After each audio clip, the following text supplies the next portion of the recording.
Selamat siang Bunda. Bunda mungkin sebagai kuasa hukum dari Bang Egy Sujana mungkin melihat di mana rilis Polda sudah menetapkan sebagai tersangka mungkin ya terkait ijazah Pak Jokowi, mungkin bagaimana Bunda tanggapan dari Bunda sendiri? Gini ya, terima kasih atas kehadirannya. Saya kebetulan ada pendampingan di Polsek Gambir. Nah, hari ini ada berita yang luar biasa bahwa melibatkan nama Egy Sujana, tersangka 8 orang. Sekali lagi saya minta kepada pihak Kapolri, tolong memilah-milah perkara. Jangan disapu rata aja semua. Jangan atas instruksi dan kekuasaan melakukan hal yang dalam persoalan hukumnya diabaikan. Saya minta tinjau ulang kembali tentang tersangkanya Egy Sujana. Apa yang menjadi kolerasi Egy Sujana ditersangkakan? Dalam hal ini, Egy Sujana tidak masuk pada masalah-masalah ijazah S1 yang dilakukan oleh tim dan beberapa hal yang lain. Nah, kenapa Bang Egy Sujana tahun 2022 telah menggugat ijazah SMA yang sudah inkrah berkekuatan hukum yang tetap, menyatakan bahwa ijazah SMA Pak Jokowi tidak bisa diperlihatkan, tidak ada berarti. Namun, apakah boleh dengan tidak adanya ijazah dianggap itu pencemaran nama baik? Inilah waktu itu Pak Jokowi masih berkuasa. Jelas orang yang menyatakan ijazah Pak Jokowi itu adalah Bambang Tri dan Pak Gus Nur yang memberi sumpah disumpah bahwa benar nggak ijazah Pak Jokowi ini tidak ada ijazah SMA ya. Kalau memang benar, tolong kau bersumpah. Makanya orang yang menyumpah itu selaku Ustadz Pak Gus Nur juga ditahan, dianggap pencemaran nama baik. Sejauh manakah yang dikatakan pencemaran nama baik itu? Sejauh manakah yang dikatakan fitnah itu? Hukum ini kan sudah jelas dalam aturan dan undang-undang yang berlaku. Mari kita tadaburkan, ya. Nah, pada waktu itu karena sudah inkrah berkekuatan hukum yang tetap, Pak Bambang Tri sudah dipidana, sudah masuk di pengadilan Solo, putus bahwa dia ditahan selama 4 tahun, bahkan sudah sempat banding juga. Upaya Bang Egy apa?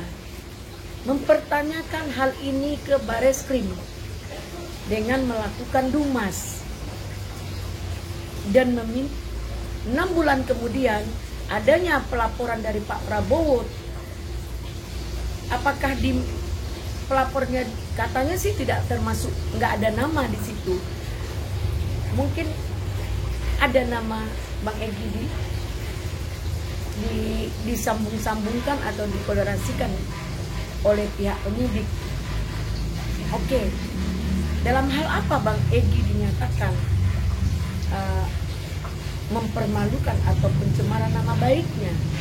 Kita harus pegang dulu, ya. Bang Egy mempertanyakan, menyidang inkrah berkekuatan hukum yang tetap tentang ijazah SMA, dan yang dipertanyakan ke Bang Egy atas status hukum kliennya tentang bukti ijazah SMA itu tidak dapat diperlihatkan dan dinyatakan oleh beberapa saksi bahwa ijazah itu tidak ada, tapi kok masih ditahan. Itulah isi dari persoalan yang dipertanyakan Bang Egy kepada Bareskrim. Makanya kita minta gelar perkara. Nah, Ujuk-ujuk ributlah tentang S1. Ijazah S1 Bang Egy nggak ikut-ikut. Bagi kita, dengan tidak adanya ijazah SMA, berarti ijazah S1 itu kok ada gitu.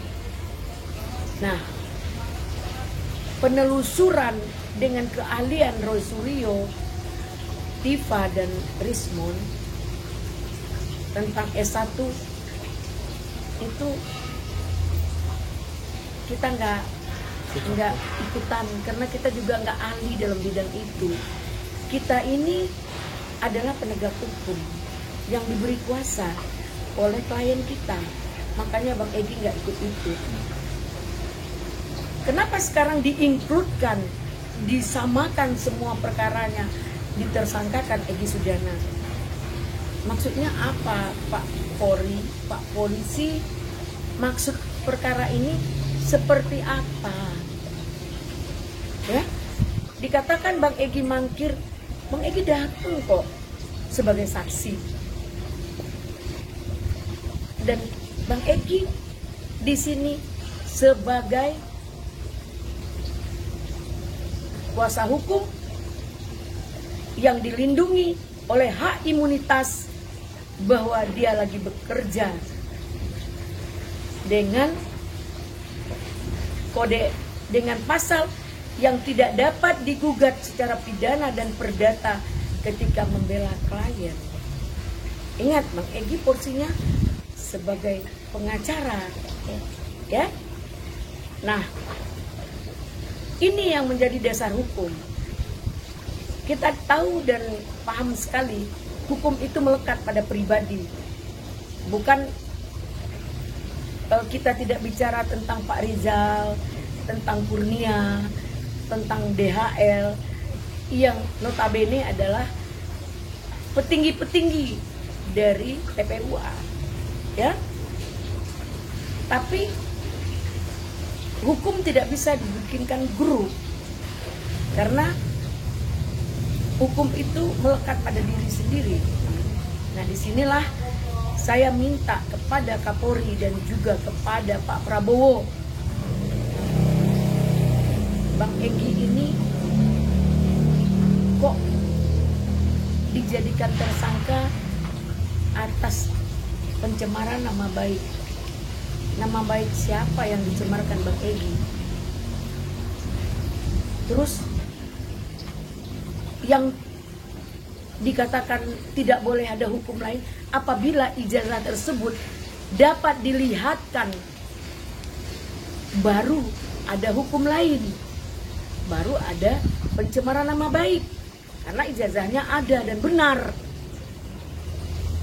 Kok dilindungi? Kok kebenaran tidak diperlihatkan? Yang dicari dengan pasal pencemaran nama baik.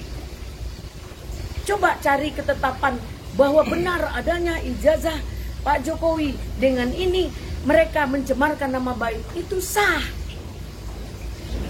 Ayo buktikan. Di sini saya menyampaikan kepada Bang Egy yang lagi di Malaysia berobat agar tetap sabar. Kenapa? Kita juga tidak bisa menganggap ini tidak penting. Agar ada kepastian hukum, ini juga sangat penting. Dijadikan tersangka, mari kita bersidang dalam pembuktian. Kita yakin teman-teman yang lain dapat melakukan, mempertanggungjawabkan statement-statement mereka.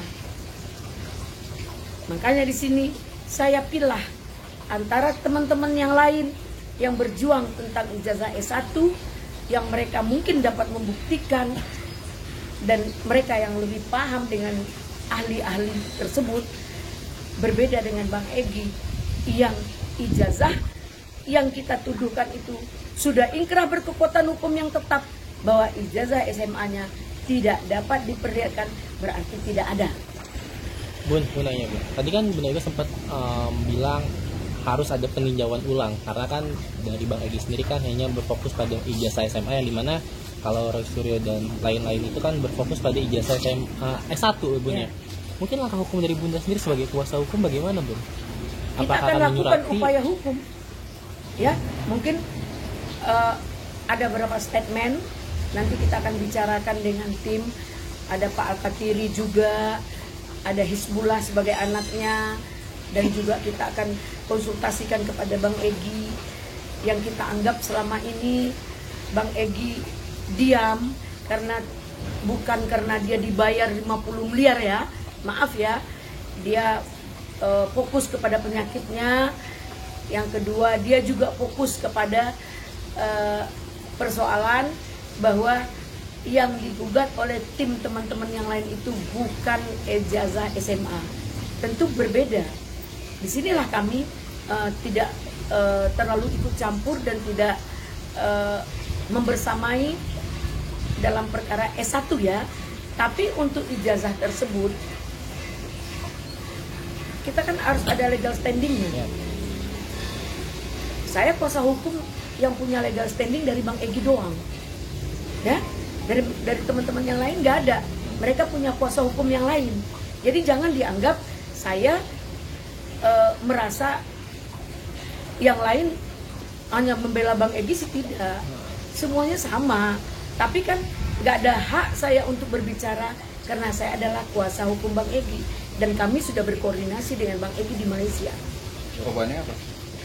Bang Egy, saya minta sabar, kita cari upaya hukum, kita berkoordinasi dulu dengan pihak kepolisian. Sebenarnya seperti apa? Jangan nanti kita menganggap